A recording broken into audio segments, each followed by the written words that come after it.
نبی پاک صلی اللہ تعالی علیہ وسلم نے ہمیں ایک مکمل دستور حیات عطا فرمایا ہے، اور حضور صلی اللہ تعالی علیہ وسلم نے ہمیں پچھلی ساری قوموں سے جداگانہ اور ایک بھرپور اور ہر قسم کی خوشبو سے معمور دین عطا فرمایا ہے۔ کسی بھی اور قوم کی تھوڑی سی چیز کو بھی اسلام کے اندر شامل کرنا یا کچھ تھوڑی سی کسی سے کوئی چیز مستعار یا ادھار لینا، اسلام اس کو پسند نہیں کرتا۔ نبی پاک صلی اللہ تعالی علیہ وآلہ وسلم نے فرمایا، اہل یہود بغیر ٹوپی کے دستار باندھتے، جب سر پہ پگڑی باندھتے تو ان کے سروں پر ٹوپیاں نہیں ہوتی تھی۔ فرمایا تم نے ٹوپی پر دستار باندھنی ہے، یہودیوں کی مخالفت کرنی ہے، تم نے اہل یہود کی مخالفت کرنی ہے۔ فرمایا نصارہ کا طریقہ یہ ہے کہ وہ درمیان سے مانگ نہیں نکالتے، سر میں جب کنگھی کرتے ہیں تو درمیان سے مانگ نہیں نکالتے، تم نے درمیان سے مانگ نکالنی، ان کی تم نے مخالفت کرنی۔ فرمایا آتش پرست یہودی اور بہت ساری قوموں کا طریقہ یہ ہے کہ مونچھیں بڑی رکھتے ہیں، داڑیاں چھوٹی رکھتے ہیں۔ فرمایا تم نے ان کی مخالفت کرنی ہے، مونچھوں کو پست کرنا ہے اور داڑیوں کو بڑا کرنا ہے۔ کوئی چیز کسی اور کی مستعار لے کر دین میں شامل کرنے کو نبی پاک صلی اللہ علیہ وسلم نے پسند نہیں فرمایا، پسند نہیں کیا۔ فرمایا یہ کام تم نے نہیں کرنا، تمہاری علیحدہ ایک شناخت ہے، تم مسلمان ہو، تمہارا اٹھنا بیٹھنا کھانا پینا چلنا سونا جاگنا، حتیٰ کہ تمہارا نماز جنازہ بھی دوسروں سے منفرد ہے۔ تم لوگوں نے کسی اور قوم کی کسی تھوڑی سی بھی چیز کو اپنے معاملات میں شامل نہیں کرنا۔ اس کو کہتے ہیں دو قومی نظریہ، یہ نظریہ ہے، اسی کی بنیاد پر پاکستان بنا تھا کہ ہندو ایک الگ قوم ہے، مسلمان ایک الگ قوم ہے، ان کا اٹھنا بیٹھنا کھانا پینا ہم سے بالکل علیحدہ ہے اور ہمارا ان سے بالکل علیحدہ ہے۔ طرز زندگی، طرز معاشرت، معیشت کہیں ملتی نہیں ہندوؤں سے مسلمانوں۔ لہذا ہمیں ایک ایسا وطن چاہیے، ہمیں ایک ایسا وطن چاہیے جس وطن کے اندر مسلمان اپنے طریقے کے مطابق اٹھیں بھی بیٹھیں بھی چلیں بھی سوئیں بھی۔ نماز پڑھنے کے لیے وطن نہیں بنایا گیا کہ ہم نے اذانیں دینی ہیں، نمازیں پڑھنی ہیں، جماعتیں کرانی ہیں۔ یہ کام ہندوستان میں آج بھی ہوتا ہے، وہاں مسجدوں میں اذان بھی ہوتی ہے، جماعت بھی ہوتی ہے، تلاوت بھی ہوتی ہے، مدارس بھی ہیں، مساجد بھی ہیں، عربی ادب بھی ہے، سارا کچھ ہے۔ وہ پریشان کرتے ہیں، اس سے قطع نظر کرتے ہیں، وہ تکلیف دیتے ہیں، لیکن پابندی نہیں ہے۔ یہ سارے کام وہاں بھی۔ پاکستان نماز کے لیے نہیں بنا، پاکستان تلاوت کے لیے فقط نہیں بنا، پاکستان نبی پاک کے نظام کے لیے بنا ہے کہ کچہری میں حضور کا دین نافذ کیا جائے گا، اسمبلی میں نبی پاک کا دین نافذ کیا جائے گا۔ حضرت عمر فاروق رضی اللہ تعالیٰ عنہ کے طریقوں کے مطابق حکمران اس ملک کو چلائیں گے، اس لیے پاکستان بنایا گیا تھا۔ اب تو کوئی یہ نعرہ نہیں نہ لگاتا، کوئی جماعت بھی یہ نعرہ نہیں لگاتی جتنی سیاسی جماعتیں ہیں۔ حالانکہ پاکستان کا نعرہ آج بھی ہر آدمی کو پتہ ہے کہ پاکستان کا مطلب کیا، لا الہ الا اللہ محمد رسول اللہ صلی اللہ تعالی علیہ۔ لیکن کوئی بھی سیاسی جماعت اب اس نعرے کو لگانے کو تیار، بلکہ اس نعرے سے کانپتے ہیں سیاسی حکمران، ان کو ڈر آتا ہے، ان کو پتا ہے کہ جب پاکستان کا ترجمہ لا الہ الا اللہ محمد رسول اللہ ہوگا تو سب سے پہلے ہمارے لیے مشکل بنے گی، ہمیں سب سے پہلے احتساب کے کڑے مراحل سے گزرنا پڑے گا۔ دیکھیں نا، جمہوریت کے لیے اگر پاکستان بنا تھا تو جمہوریت تو میں ہمیشہ کہتا ہوں ہندوستان کی جمہوریت آج بھی پاکستان سے بڑی مستحکم ہے، ایک دفعہ بھی وہاں ڈکٹیٹر کی حکومت نہیں آئی۔ تو یہ جو ہمیں بتایا جاتا ہے، سبق پڑھایا جاتا ہے، ہماری نوجوان نسل آج تک ہر آدمی آتا ہے، میں نے کافی پہلے بھی کہا تھا کہ لوگ ہمیں نئے نئے نکات دیتے ہیں، کوئی 10 نکات دیتا ہے، کوئی 14 نکات دیتا ہے، کوئی 16 نکات دیتا ہے۔ ہمیں ضرورت نہیں تمہارے نکات کی، اس لیے کہ ہمیں سارے نکتے خطبہ حجت الوداع پہ نبی پاک نے عطا فرما دیے ہیں صلی اللہ تعالی علیہ وسلم، کسی نکتے کی ضرورت نہیں ہے۔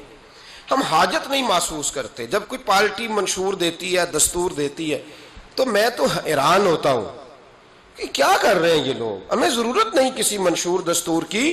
سارے منشور، سارے دستور، سارے قانون، ساری باتیں آمنہ کے لال ہمیں عطا فرما گئے ہیں. ضرورت نہیں ہے. پاکستان بنا تھا دو قومی نظریے کی بنیاد پر. نظریہ کیا ہے؟ لا الہ الا اللہ محمد رسول اللہ صلی اللہ تعالی علیہ. حکمران اس کو بھول گئے اور انہوں نے قوم کی ذہن سازی اس طرح کی، میڈیا کو ساتھ ملا کے بچوں کا ذہن اس طرح کا بنایا کہ قوم بھی تیار نہیں ہوتی. نظام مصطفیٰ صلی اللہ علیہ وسلم کے لیے قوم تیار، حالانکہ کافر کو آپ کی نماز سے کوئی مسئلہ نہیں. یورپ میں کبھی پابندی لگی ہے کہ مسجد نہ بناؤ؟ کبھی وہاں کسی نے کہا ہے قرآن پاک نہ لے کے آؤ؟ کبھی کسی نے کہا ہے؟ وہاں پابندی نماز پہ نہیں ہے. ان کو ڈر تو نظام مصطفیٰ سے آتا ہے کہ دین نافذ نہیں ہونا چاہیے. تو میرے بھائی، پاکستان ایک نظریاتی وطن ہے. جتنا دوڑ سکتے ہیں میں اور آپ دوڑ لیں، جتنا دوڑ سکتے ہیں. جہاں تک یہ قوم بھاگ سکتی ہے بھاگ لے. یہ اس چہرے کو اپنا لے یا اس چہرے کو اپنا لے یا اس کو آزما کے دیکھ لے. چونکہ اس وطن کی بنیاد کلمہ ہے تو یہاں سکون بھی اسی وقت آئے گا جب حکومت بھی کلمے والے رسول کی آئے گی صلی اللہ تعالی علیہ وسلم، صلی اللہ تعالی. اور اسلام ہر جگہ یہ بتاتا ہے کہ ملک کس کے ہیں؟ اللہ کے. تو نظام کس کا ہونا چاہیے؟ اللہ کا، اللہ کے دین کا. دنیا کی سب سے بڑی ہجرت ہوئی تھی جب پاکستان بنا تھا. دنیا کی سب سے بڑی ہجرت. 10,000 عورتوں کی عزتیں لوٹی گئیں جب یہ وطن بنا. لاکھوں لوگوں نے جانوں کی قربانیاں دیں. ابھی 15-20 سال پہلے ہندوستان کا پنجاب کا جو علاقہ ہے اس کو کھولا گیا تو ایک کنویں سے ابھی بھی ہڈیاں ملی ہیں جو سکھوں نے کاٹ کر مسلمان کنواں ہی پورا بھر دیا تھا. اس تکلیف کے ساتھ وطن بنا. کس لیے؟ جمہوریت کے لیے، حکمرانوں کے للے تللے کے لیے، ان کی بڑی کاروں، جیپوں اور مرسڈیز کے لیے. اس لیے کہ یہاں روز نیا بل آئے گا، آج گورنر راج ہے تو آج فلاں ہے تو آج فلاں ہے. یہ ساری حکومتیں اگر وہی قانون جو انگریز کا بنا ہوا ہے اور وہی ساری دفعات جو آپ کے ہاں نافذ ہے وہی ہندوستان میں نافذ ہے تو بتایا جائے پھر وطن کیوں بنایا گیا تھا؟ پھر کیا ضرورت تھی؟ یہ سارے کام تو وہاں بھی ہو رہے ہیں. اس لیے میرے بھائی وطن کے نظریے کو سمجھے. وطن بنا تھا لا الہ الا اللہ محمد رسول اللہ صلی اللہ علیہ وسلم. اور اقبال جو بانی پاکستان ہے، جو مصور پاکستان ہے، جو تصویر دینے والے ہیں پاکستان، ان سے کسی نے کہا تھا کیوں پاکستان بنانا چاہتے ہو؟ ہم جو ایک ملت جو ہیں، ہندوستانی ایک ملت ہے، قوم ہے، تو کیا ضرورت ہے؟ تو اقبال کہنے لگے اپنی ملت پر قیاس اقوام مغرب سے نہ کر، خاص ہے ترکیب میں قوم رسول ہاشمی. نبی پاک کی قوم اپنی ترکیب کے لحاظ سے ہر قوم نے خاص ہے. دین کا نفاذ چاہیے، دین نافذ ہونا چاہیے. نبی پاک ایک اسٹیٹ کے سربراہ بنے تھے. مدینہ منورہ میں حضور نے نظام بنایا. آج میں ایک نئی بات آپ سے کرنا چاہ رہا ہوں. رونا روتے زمانے بیت گئے، اب آگے کی طرف دیکھنا ہے. جو قومیں ماضی کی لکیر پیٹتی رہتی ہیں وہ مایوس ہو جاتی ہیں، ان کے جذبے ٹوٹ جاتے ہیں. اب ماضی کو پیٹنے کی بجائے مستقبل کی روشنی کو دیکھنا چاہیے. ہمیں نبی پاک صلی اللہ علیہ وسلم نے کسی وطن کی تعمیر کے لیے جو جذبات دیے ہیں ان جذبات پر ہمیں غور کرنا چاہیے. حکمران تو جو کر رہے ہیں وہ تو کر ہی رہے ہیں، اور جو وہ کریں گے وہ بھی سب کو نظر آ رہا ہے، اور ہمیں سمجھ لگ رہی ہے کہ آئندہ بھی کیا ہونے جا رہا ہے. ہم نے کیا کرنا ہے؟ ایک جملہ میں کہنے لگا ہوں، اگر کسی کو تکلیف ہو تو مجھے خوشی ہوگی. ایک جملہ میں کہنے لگا ہوں، اگر کسی کو پریشانی ہوگی تو مجھے بڑا ہی اچھا لگے گا. کسی بڑے آدمی کو پریشانی ہوگی تو مجھے خوشی ہوگی. وہ جملہ کیا ہے وہ سن لیں. یہ ملک حکمرانوں کا نہیں ہے، یہ ملک عوام کا ہے. اس لیے کہ حکمرانوں کے بچے تو یورپ میں رہتے ہیں، ان کی تو ٹکٹیں بک ہوتی ہیں. جب تک یہ اسمبلی میں ہوتے ہیں یہاں ہوتے ہیں، اور جب حکومتیں ختم ہوتی ہیں تو یہ یہاں موجود. ان سب کے تو باہر کاروبار ہیں، رہائشیں ہیں، اولادیں ہیں. تو یہ وطن کس کا ہے؟ پاکستان وطن کس کا ہے؟ یہ ہمارا وطن ہے، یہ حکمرانوں کا نہیں ہے۔ دیکھیں نا، گھر اس کا ہے جس نے گھر کے اندر رہنا ہے، جس نے گھر میں رہنا نہیں اس کا وطن ہم نے رہنا ہے، ہماری نسلوں نے رہنا ہے، ہمارے ماں باپ رہے، ہم رہ رہے ہیں، ہماری آنے والی نسلیں رہیں گی، تو وطن پھر کس کا ہوا؟ ہمارا۔ حکمرانوں کا وطن گھر جو ہمارا ہے، تو ہم کسی کے ذمہ کیوں لگاتے ہیں؟ ہم اپنے وطن کا خود خیال کیوں نہیں کرتے؟ ہم کیوں نہیں یہ محسوس کرتے کہ وطن سب سے پہلا کام 14 اگست ہے پاکستان کے عزم نو کے لیے، ایک روشنی کے لیے، نوجوانوں کے لیے چند باتیں کرنا چاہتا ہوں۔ پہلی بات اپنے ذہن میں بنائیں کہ وطن کی جو محبت ہوتی ہے نا، حب الوطن من الایمان، وطن کی محبت ایمان کا حصہ ہوتی ہے۔ اس بات کو یاد کر لے۔ میرے نبی پاک علیہ السلام مکہ مکرمہ سے تشریف لائے تھے، حضور مہاجر بن کے مدینے آئے تھے، لیکن بخاری مسلم کی ایک ایسی حدیث ہے جس کی میں نے کبھی شرح نہیں پڑھی، اور میں اس حدیث کی شرح میں کبھی نہیں گیا اور جانا چاہتا بھی نہیں۔ نرالا رنگ ہے اس حدیث پاک کا۔ میرے محبوب پاک علیہ السلام مہاجر بن کے مدینے آئے، لیکن حضور نے ایک موقع پہ فرمایا، سنو بھائی مہاجرین اور انصار، کان کھول کے سنو۔ اب مہاجرین میں شامل کون کون تھے؟ حضرت ابو بکر صدیق، حضرت عمر فاروق، حضرت عثمان غنی، حضرت مولا علی، حضرت مصعب ابن عمیر، حضرت بلال حبشی، یہ سب لوگ مہاجر تھے، لیکن حضور نے وطن کی محبت بیان فرمائی۔ میرے محبوب نے فرمایا، یاد رکھنا اگر کبھی لوگوں میں اختلاف رائے ہوا اور لوگوں کی دو لائنیں بن گئیں، ایک قطار ادھر جا رہی ہے لوگوں کی اور ایک قطار ادھر جا رہی ہے، تو فرمایا اگر تم مجھے دیکھو گے نا میں کس قطار میں ہوں، تو میں تمہیں اس قطار میں ملوں گا جس قطار میں میرے مدینے والے جا رہے ہوں گے۔ میں کہہ رہا ہوں بلا تبصرہ، بغیر تشریح کے اس روایت کو دیکھیے گا، حضور نے اپنے وطن سے پیار کیا اور اپنے وطن کے لوگوں سے محبت فرمائی۔ حضرت ابو ہریرہ فرماتے ہیں جب ہم سفر سے واپس آتے تھے نا، سفر سے واپس لوٹتے تھے اور مدینہ منورہ کی عمارتیں نظر آتی تھی، مکانات نظر آتے تھے، تو ہم حضور کا جذبہ دیکھتے، میرے محبوب پاک گھوڑے کو تیز کر دیتے، سواری کو دوڑاتے، یا رسول اللہ کیا ہوا؟ فرمایا جلدی کرو میرا شہر آ گیا ہے، میرا علاقہ آ گیا ہے۔ حضور نے اپنے وطن سے پیار کیا، اگرچہ اس وطن کی انفرادیت اپنی جگہ پہ ہے، اس کی عظمت اپنی جگہ۔ ایک پہلو ان حدیثوں سے یہ بھی ملتا ہے کہ جس جگہ ہم رہتے ہیں ہمیں اس وطن سے پیار ہونا چاہیے، ہمیں پاکستانی ہونے پر فخر ہونا چاہیے۔ مدینے کے بعد، مکے کے بعد اگر ہمیں کسی وطن سے پیار کرنا چاہیے تو پاکستان سے کرنا چاہیے، اس کی گلیوں سے، اس کے کھیتوں سے، اس کے کھلیانوں سے، اس کے گاؤں سے، اس کے شہروں سے ہمیں پیار کرنا چاہیے، ہمیں محبت کرنی چاہیے۔ ہمارا معاملہ کیا ہے؟ ہم صرف اپنے گھر سے پیار کرتے ہیں، اس لیے 1.25 کروڑ روپیہ بنگلے پہ لگ جاتا ہے، 10,000 روپیہ لوگ اپنی گلی پہ نہیں لگاتے۔ وہ گلی کس کی ہے؟ اس پہ کیوں نہیں پیسے خرچ ہوئے؟ کہتا ہے وہ ٹیکس دیتا ہوں تو ٹیکس والے خرچ کریں گے۔ او خدا کے بندے، وطن تیرا ہے تو گلی بھی تیری ہے، اس کی تعمیر کی ذمہ داری بھی تیری ہے، تو چھوڑ۔ اگر وہ اتنے ہی اچھے ہوتے تو اب تک سنور نہ گیا ہوتا۔ تو اپنی گلی کا خیال کر، تو اپنے علاقے کا خیال کر، تو اپنی بستی کا خیال کر، تو توجہ دے، تو اس کی تعمیر میں کردار ادا کر۔ الیکشن آیا تو لوگوں نے کوڑے کی تصویریں کھینچ کھانچ کے سوشل میڈیا پہ ڈالی، فلاں ایم صاحب نے بھی اپنے علاقے سے کوڑا نہیں اٹھوایا، فلاں نے بھی کوڑا نہیں اٹھوایا، فلاں نے بھی کوڑا نہیں اٹھوایا۔ کوڑا جب بارش ہوتی ہے تو تعفن پھیلتا ہے۔ مجھے کچھ سانس میں تکلیف ہوئی تو ڈاکٹر صاحب سے جب میں نے مشورہ کیا تو وہ مجھے کہنے لگے کوئی تعفن والی جگہ نہیں ہونی چاہیے، اس سے آپ بچیں، درختوں کے پاس رہیں، پتوں کے پاس رہیں جہاں سے آکسیجن تازگی ملے۔ اور یہ ضرورت صرف مریض کی نہیں ہے، یہ ہر اس شخص کی ضرورت ہے جس کی سانسیں چل رہی ہیں، اس کو اس کی حاجت ہے۔ کوڑے پر جب بارش پڑتی ہے تو تعفن پھیلتا ہے، ایسی سخت بدبو آتی ہے جس سے امراض پیدا ہوتے ہیں۔ حکمران نے کوڑا نہیں اٹھایا، بلدیہ کے لوگوں نے ذمہ داری محسوس نہیں کی، ایم این اے صاحب کے حلقے میں ڈھیر لگے ہوئے کوڑے کے، لیکن ایک سوال ہے، پوچھنے کی اجازت ہونی چاہیے۔ وہ سوال یہ ہے کہ کوڑا اٹھانے والے نے تو نہیں اٹھایا، پر بتائیے کوڑا پھینکا کس نے تھا؟ جو آدمی سودا خریدنے کے لیے 4 گلیاں آگے جا سکتا ہے وہ کوڑا پھینکنے کے لیے بھی تو جا ہی سکتا ہے نا، اس کو پتا ہے نا کوڑا پھینکنے کی جگہ، پھینکا کس نے کوڑا؟ اچھا ایک بات اور ذرا آپ کی توجہ کے لیے، سوشل لوگ ہیں ہم معاشرے کا حصہ ہیں، ہمیں معاشرے میں لوگوں کی ضروریات درپیش رہتی ہیں۔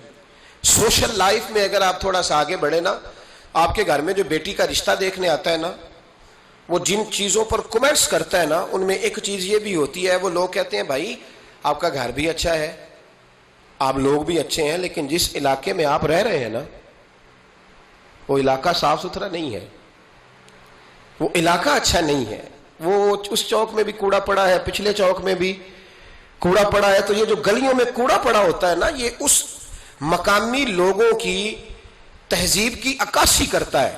آپ اس پہلو پر یہ میں اپیل کر رہا ہوں، میں گزارش کر رہا ہوں، میرے بزرگ میرے دوست ناراض نہ ہو، میری بات پر توجہ دیں۔ اب سنیں میرے نبی پاک صلی اللہ علیہ وسلم نے ہمیں تربیت کیا دی۔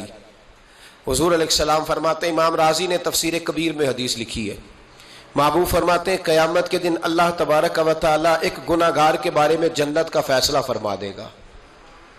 وہ گناہ گار بڑا تھا، بڑا مجرم تھا، بڑا، بندے کو پتا ہوتا ہے نا اپنا کہ وہ کتنا گناہ، وہ گناہ گار نہ رب کے کرم پر رو پڑے گا، اپنے رب کی عطا پر شرمندہ ہو کے روئے گا، اور ہاتھ باندھ کے عرض کرے گا مولا میں تو جانتا ہوں میں کیا ہوں، ایسی کون سی میری نیکی تھی کہ تو نے مجھے بخش دیا۔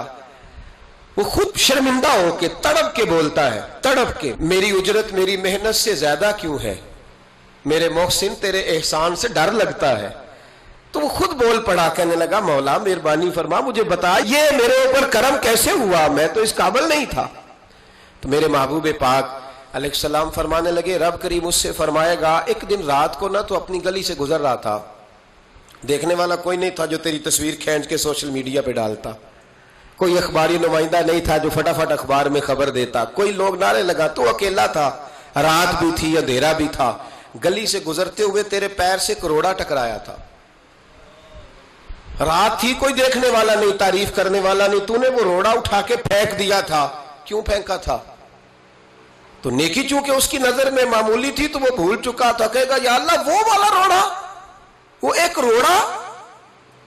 روڑا مالک کریم، وہ تو میں نے اس لیے اٹھایا تھا کہ میرے محلے میں بوڑھے بھی رہتے ہیں، بیمار بھی رہتے ہیں، بچے بھی رہتے ہیں، کمزور بھی رہتے ہیں، اس لیے اٹھایا تھا کسی کو ٹھوکر نہ لگ جائے۔ میرے محبوب فرماتے ہیں عرش کے مالک نے فرمایا، رب کریم نے فرمایا تو رات کے اندھیروں میں روڑے اٹھا کے میرے بندوں کا خیال رکھے تو میں آج قیامت کے دن تیرا خیال نہ رکھوں؟ فرمایا اس ایک روڑے کے اٹھانے کی برکت سے میں نے تیرے لیے جنت کا فیصلہ فرما دیا۔ تو اگر آپ اپنی ہی گلی کا کوڑا اٹھائیں، اگر اپنی ہی گلی کے روڑے اٹھائیں تو اس سے ہمارا وطن سنورے گا، اس سے ہماری گلیوں میں، ہمارے علاقوں میں، ہمارے محلے میں، ہمارے علاقے میں صفائی پھیلے گی۔ راولپنڈی میں سیاستدانوں نے اور سپورٹروں اور ووٹروں نے بڑی گندگی پھیلائی، پوسٹر لگائے، وہ پھٹتے تھے، بارش ہوتی تھی تو وہ گلیوں میں بہتے تھے، تباہی تھی۔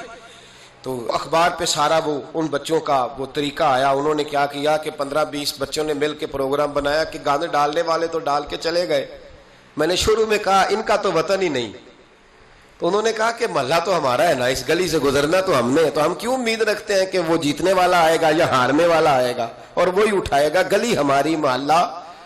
15-20 پڑھے لکھے نوجوان، یہ تعلیم یافتہ طبقہ ہوتا ہے۔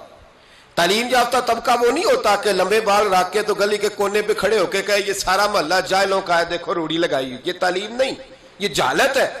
تعلیم یافتہ وہ ہوتا ہے جو آگے بڑھ کے دابڑا لے کر، کئی اٹھا کر، کدال پکڑ کر وہ کوڑا اٹھائے، وہ تعلیم یافتہ بندہ ہوتا ہے جو وطن کی تعمیر میں اپنا حصہ ڈالے۔ ان نوجوانوں نے کام کیا، اسی وطن کے رہنے والے، اسی وطن کے باسی، وہ کہتے ہیں ہم 15 نکلے تھے، پھر سارا وطن اٹھا اور ڈھیروں اور ہزاروں علاقوں کے لوگوں نے ان کی تقلید کی۔ تو پہلا کام یہ کریں کہ وطن سے پیار کریں، دوسرا کام یہ کریں کہ اس کی صفائی میں اپنا حصہ ڈالیں۔ ہم کیوں انتظار کرتے ہیں کوئی گرانٹ آئے گی؟ میری ذاتی رائے یہ ہے، میری ذاتی رائے کہ جتنے گلی میں مکان ہوتے ہیں نا، سب کے گھروں کے اندر سہولیات ہوتی ہیں، وہ سارے اگر ملیں تو میرا خیال ہے ان کی اپنی گلی کا نظام صحیح ہو ہی سکتا ہے۔ تو آؤ مل کے اس وطن کو سنوارنے کی کوشش کریں، اس کی گلیوں پہ محنت کریں، اس کے کھیتوں پہ محنت کریں۔ اور تیسری بات، اس وطن کو سرسبز و شاداب بنائیں۔ کیا انداز ہے میرے محبوب کے سمجھانے کا، یہ بخاری کی حدیث ہے۔ میرے محبوب فرمانے لگے جس نے کوئی ایک درخت لگایا، جس نے کوئی ایک درخت لگایا یا پودا لگایا یا کوئی ایسی چیز لگائی، فرمایا اس سے کوئی انسان نفع اٹھائے یا اس سے کوئی جانور نفع اٹھائے، فرمایا جب تک لوگ نفع اٹھاتے رہیں گے رب لگانے والے کے نامہ اعمال میں نیکیاں درج فرماتا رہے گا۔ تو ہم کیوں درختوں کو کاٹتے ہیں؟ ہمیں چاہیے نا اس کو سرسبز و شاداب کرنے میں اپنا کردار ادا کریں تاکہ ہمارے وطن میں خوبصورتی پھیلے۔ ایک مرض بڑی تیزی سے پھیل رہا ہے، ہیپاٹائٹس سی کا مرض ملک میں بڑی تیزی سے پھیل رہا ہے، بڑی تیزی سے۔ جگر کام کرنا چھوڑ جاتا ہے، معدے کی بیماریاں بڑھتی ہیں، پیٹ کے درجنوں امراض ہیں، پیٹ میں پانی پڑ جاتا ہے۔ ہمارے ایک ملک میں تو ڈائلسس کا نظام بڑا مردہ ہے، اللہ خیر کرے، محکمہ صحت پر اتنا بوجھ ہے لوگوں کا، لیکن لوگ ڈیوٹی نہیں کرتے، کام ہی نہیں کرتے، غصہ ہی بڑا آتا ہے۔ ڈاکٹر حضرات کو اللہ ماشاءاللہ، مریض تکلیف سے کرا رہا ہے لیکن وہ کہہ رہا ہے اب ٹھیک ہے، سرکاری نوکری اسی طرح کی ہوتی ہے، موج کرنی چاہیے، خیر صلاح ہے۔ بڑی تیزی سے مرض پھیل رہا ہے اور لوگ کمزور ہو رہے ہیں، بڑی مجبوری ہے، لوگ رو رہے ہیں، تڑپ رہے ہیں، اور یہ دکھ وہی سمجھ سکتا ہے جس کا گھر میں کوئی بیمار ہوتا ہے۔ آؤ نا اس وطن کے لیے کچھ کریں، کوئی ہمت کرے، کوئی جدوجہد کرے، کوئی کوشش کرے، آؤ کچھ کرے اس کے لیے۔ کیا کرے؟ اس ہیپاٹائٹس سی کی بیماری سے لڑنے کا سب سے پہلا حل ڈاکٹر یہ بتاتے ہیں کہ پانی اگر لوگ صاف پینے لگ جائیں، اگر پانی صاف ملنے لگ جائے تو ان بیماریوں میں 90% کنٹرول ہو سکتا ہے۔ یار صرف صاف پانی، لیبارٹری کے ٹیسٹ کے مطابق جو بڑا مہنگا بور بھی ہے وہ بھی ₹1,00,000 سے نیچے ہے۔ ایک گلی میں اگر ایک بور ہو جائے ایسا جس کا پانی زبردست ہو تو کتنے لوگ ہیں جو بچیں گے؟ کتنے لوگ ہیں جو اس آزمائش سے بچیں گے؟ میں نے مسجد میں وہ بور کرایا ہے، ٹوٹی باہر نکالی، میں ایک دن رات کو 1:30 بجے آیا تو باہر ٹوٹی سے 2-3 لوگ پانی بھر رہے تھے، 2-3 لوگ، تو 1:30-2 بجے رات کے، تو میں نیچے اترا تو میں نے کہا خیریت ہے؟ اچانک میری طبیعت میں یہ خیال آیا کہ کوئی مجبوری ہو گئی ہوگی، اس وقت کوئی مریض نہ ہو۔ کہنے لگے پانی پینا تھا، گھر میں پانی ختم ہو گیا تھا، تو میں بھی دیر سے آیا ہوں، کہیں گیا ہوا تھا، ابھی پہنچا ہوں۔ تو گھر والوں نے بتایا تو میں نے کہا ٹھہر جاؤ، گھر والا پانی نہیں پینا، میں آپ کو وہ پانی لا کے دیتا ہوں جو لیبارٹری سے ٹیسٹ شدہ ہے، اور 3-4 دفعہ میں نے اس کو بھیج کے ٹیسٹ کرایا۔ اب سنو اس کی بیس کیا ہے، اس کی بیس کیا ہے؟ ہم تو سمجھتے ہیں نا کل شریف پہ صرف چنے ہی رکھنے چاہیے، ہم سمجھتے ہیں کل شریف پہ پھل آنا چاہیے اور بریانی پکنی چاہیے۔ ترمذی کی حدیث ہے، حضرت سعد رضی اللہ تعالیٰ عنہ کی اماں انتقال کر گئی، آنکھیں عرض کرنے گے یا رسول اللہ اماں فوت ہو گئی ہے، کچھ کرنا چاہتا ہوں۔ تو میرے محبوب نے فرمایا مدینے میں میٹھے پانی کے کنویں کوئی نہیں، قلت ہے، تو ایک کنواں کھدوا دے، لوگ پانی پیتے رہیں گے، رب کریم تیری اماں کو قبر میں راحت عطا کرتا رہے گا۔ حضرت سعد نے کنواں کھدوایا، قربان جاؤں محبوب کی عظمت پہ۔ میرے رسول پاک نے آج ہمیں صاف پانی پینا مہیا کرنے کے لیے کل 1450 سال پہلے نصیحت کر دی، فرمایا یہ کنواں سعد نے اپنی ماں کے لیے کھدوایا ہے، اس کا نام ہے سعد کی ماں کا کنواں، بیر ام سعد حضور نے اس کا نام رکھا۔ کتنا کو خرچ آئے گا اگر گلی والے سارے مل کے ایک صاف پانی کا بندوبست کریں، اپنے دوستوں کو، گلی والوں کو، محلے والوں کو اس وطن کی تعمیر میں اپنا کردار ادا کریں۔ اب کیوں توقع رکھتے ہیں صاحب کے چیئرمین صاحب ہی آ کے کریں گے؟ وہ تو ملے نہیں کبھی، جن کی ڈیوٹی تھی گلی گلی گھومنے کی وہ تو کبھی آئے نہیں۔ یہ آپ کے چیئرمین، آپ کے ایم این اے، آپ کے ایم پی اے، یہ اتنی بلندی عظمت کردار نہیں رکھتے کہ یہ آئیں گے، ان کے پاس کہاں وقت ہے گلیوں میں گھومنے کا؟ اصل لوگ تو وہ تھے کہ 24 لاکھ مربع میل کے حکمران جناب عمر فاروق، لیکن چہرے پہ کپڑا ڈال کے ساری رات مدینے کی گلیوں میں گھومتے تھے، ہر دروازے کا خیال رکھتے تھے۔ پر کیا کریں، کس کو سمجھائیں، لوگ اپنی مرضی کرتے ہیں۔ آج میں عزم نو کی بات کر رہا ہوں، میں پاکستان کی تعمیر کی بات کر رہا ہوں۔ پہلی بات یہ کہ اس سے پیار کریں، دوسری بات یہ اس کی صفائی کریں، تیسری بات یہ یہاں درخت لگائیں، شجرکاری کریں، اس کو سرسبز کریں، چوتھی بات یہ کہ دیکھیں ہم کتنا کردار ادا کر سکتے ہیں، کسی کو کم از کم صاف پانی مہیا کر دیں۔ دیکھیں نا میرے نبی پاک علیہ الصلوۃ والسلام نے اعلان فرمایا، ایک یہودی کا قبضہ تھا میٹھے پانی کے کنویں پر، تو رسول پاک علیہ الصلوۃ والسلام نے فرمایا یہودی کا قبضہ ہے، مسلمانوں کو پینے کے لیے پانی نہیں دیتا۔ کیا خوبصورت اعلان ہے، پانی نماز کی بات نہیں ہو رہی، روزے کی بات نہیں ہو رہی، حج کی بات نہیں ہو رہی، پانی کی بات ہو رہی، پینے کے پانی کی۔ کتنا بڑا اعلان ہے، لوگوں نے دین کو محدود کر دیا ہے کہ با مسجد کے اندر آ کے نماز پڑھنا ہی خالی مذہب ہے، روزہ رکھنا ہی خالی مذہب ہے۔ میرے محبوب پاک علیہ السلام نے کیا ارشاد فرمایا؟ حضور نے فرمایا یہودی کا قبضہ ہے، لوگوں کو پینے کے لیے صاف پانی نہیں دیتا، میٹھا پانی نہیں دیتا۔ منبر پر مسجد نبوی پر اعلان کر رہا ہوں، حضور فرمانے لگے جو اس سے کنواں خرید کر وقف کرے گا یہ میرے ہاتھ میں جنت کی ٹکٹ ہے۔ حضور فرمانے لگے مصطفیٰ کا وعدہ ہے پانی کے لیے، یعنی پینے کا پانی، یعنی لوگوں کے حلق سے پانی اترے۔ جاگو جاگو، وطن کے لیے کرو، محنت کرو، آگے بڑھو۔ میرے رسول پاک علیہ السلام نے فرمایا جو میرے مدینے والوں کے لیے پانی کا کنواں وقف کرے گا میں جنت دیتا ہوں۔ حضرت سیدنا عثمان غنی پہنچ گئے، اس کے پاس پہنچے، 6,000 یا 7,000 دینار کا کنواں تھا۔ اس نے کہا میں ایک دن کے لیے دوں گا، صرف ایک دن میری باری، ایک دن 6-7 ہزار دینار مانگے، حالانکہ کنواں 6-7 ہزار دینار کا کل تھا۔ مسجد کے لیے زمین کی بات نہیں ہو رہی، مدرسے کے لیے زمین کی بات نہیں ہو رہی، کنویں کے لیے پینے کا پانی لوگوں کو مہیا کرنا ہے، عام عوام کو۔ اور اس وقت صرف بات بھی مسلمانوں کی نہیں، یہودی بھی پیئیں گے، دیگر لوگ بھی پانی پیئیں گے۔ میرے نبی پاک علیہ السلام کے غلام نے کہا کنواں دے دے۔ کل کنواں سارا 6-7 ہزار دینار کا تھا۔ کہنے لگا میں نے نہیں دینا۔ جناب عثمان بیٹھ گئے، فرمایا تو بات کر کتنے کا دے گا؟ اس کے منہ سے نکل گیا 40,000 دینار۔ 40,000 دینار۔ مسجد کی زمین نہیں خریدی جا رہی، ادارے نہیں بن رہے، اگرچہ یہ اصل ہے دین کی، خریدنی چاہیے۔ پانی کا کنواں، وطن کی تعمیر۔ جناب عثمان غنی رضی اللہ تعالیٰ عنہ فرمانے لگے تو نے اپنی اوقات کے مطابق پیسے مانگے، ورنہ میں تو 60,000 دینار لے کے آیا تھا، تیری اوقات اتنی تھی، تو یہودی ہے نا، تمہاری اوقات اتنی ہے، نے اوقات کے مطابق مانگے، میں 60,000۔ اس نے کہا عثمان سمجھ نہیں آئی، ساری زندگی تجارت کرتے رہے ہو، 40,000 دینار کنویں کے لیے؟ آپ فرمانے لگے تو بے ایمان ہے، تجھے کیا سمجھ آئے گی؟ اگر کسی کو 40,000 کی جنت کی ٹکٹ ملے اور ملے بھی نبی پاک کے دستے مبارک سے، فرمایا یہ ہے ارض جنت، یہ طیبہ کی زمین ہے، جنت بھی یہی، مالک جنت بھی یہی ہے۔ آؤ پاکستان کی تعمیر کریں، آؤ اس کی گلیوں سے کوڑا اٹھائیں، اس سے پیار کریں، اس سے محبت کریں، یہاں درخت لگائیں، یہاں صاف پانی پینے کے لیے بندوبست کریں۔ اور میرے بھائی، میرا بچہ اگر تعلیم نہیں حاصل کرتا تو ساری انویسٹمنٹ اپنے بچے پر کرنے کی کیا ضرورت ہے؟ آگے بڑھو نا۔ وہ جو چائے والے کھوکے پہ چائے تقسیم کر رہا ہے وہ بھی بڑا لائق ہے، اس کے ابے سے ملاقات کرو، اس کو کہو لا یار میں تیرے بچے کا خرچ اٹھاتا ہوں، اس کو اسکول میں داخل کرا۔ ایک انجینئر ملے گا ملک کو، وہ جو گرمیوں کے موسم میں نا ٹھنڈے پانی کا کولر لے کے بس کے پیچھے بھاگتا ہے نا اور آواز دیتا ہے ایک گلاس پانی کا لے لو، ایک گلاس۔ وہ بڑا ذہین بچہ ہوتا ہے، بڑا ذہین ہوتا ہے، اس کی ماں کو بھی بڑا چاؤ ہوتا ہے یہ افسر بن جائے، اس کے پاس پیسے نہیں ہوتے، وہ غریب کا بچہ ہے۔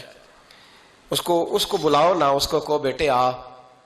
کبھی کبھی کسی چوک میں کسی ٹھیلے والی دکان پہ بریک لگتی ہے نا گاڑی کے، تو چھوٹے چھوٹے بچے دوڑ کے آتے ہیں، کہتے ہیں ہماری دکان سے سودا خریدو۔ ان میں بڑا ٹیلنٹ ہوتا ہے، بڑے ذہین ہوتے ہیں، لیکن نہ یہ امیر کے بچے ہوتے ہیں، نہ پیر کے ہوتے ہیں، نہ وزیر کے ہوتے ہیں، ان پر کوئی انویسٹمنٹ نہیں کرتا۔ آؤ آج ارادہ کریں کہ ہم ضروری تو نہیں کہ میرا بچہ ہی پڑھے، اگر میرا نہیں پڑھتا تو میں کسی کے بچے کو کتابیں خرید کے دے دوں، میں کسی کے بچے پر تھوڑی محنت کروں۔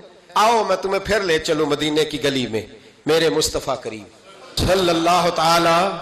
حضور گزر رہے، دن تھا عید کا، عید کے دن حضور گزر رہے تھے اور نبی پاک نے گود میں امام حسن حسین کو بٹھایا ہے، گھوڑے پہ حضور جا رہے ہیں، رستے میں ایک بچے کو روتے ہوئے دیکھ لیا، میرے محبوب نے گھوڑا روکا، 10,000 سے آبا عیدگاہ میں عید کی نماز کے لیے منتظر تھے، حضور نیچے اترے، بیٹے روتے کیوں ہو؟ تو پھر رو پڑا، کہنے لگا یتیم ہوں، ابا انتقال کر گئے، ہر بچے نے نئے کپڑے پہنے ہیں، محبوبہ چچا اور ماموں نے بھی میری طرف دیکھنا پسند نہیں کیا، رو رہا ہوں۔ 10,000 نمازی انتظار کر رہے، 10,000، اور میرے رسول پاک وطن کے غریب بچوں کا خیال کر رہے ہیں۔ حضور گھوڑے سے اترے، بچے کو ہاتھ لگایا، گھر لے گئے، کہا فاطمہ